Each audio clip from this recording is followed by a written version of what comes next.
Nakalabas na tayo sa artist handbook. Na-picture-picture na din ako sa loob.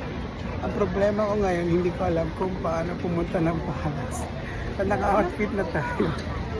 Sa plano ko, satabay ako sa sa grupong yan. Kasi magpupunta naman sila ng palace. Sasabay na lang. Kasi hindi ko alam kung paano. Nakakatuwa. Ayan yung village. Ayan ang sila guys. Ito ang susundan natin kasi hindi natin alam paano pumunta. Ayan. Dito lang tayo sa likod as if na pupunta rin tayo sa pupuntahan. Pero where in fact, di natin alam kung saan tayo pupunta. Di naman mahalata tayo. Follow the leader, follow the leader.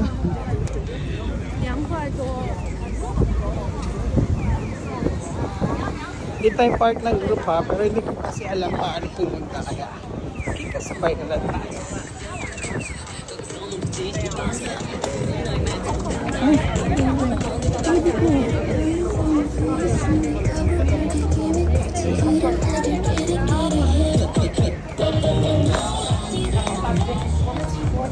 There are lots of handbook rental in the areas.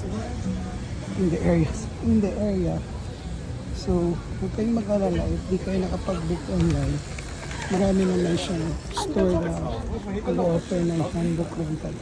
Siya na siya. Yung ano. Yung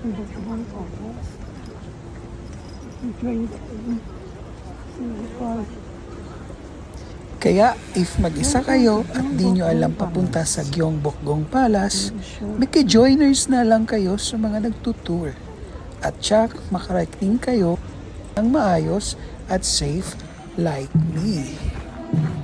Para-paraan lang yan. O diba? Here na me.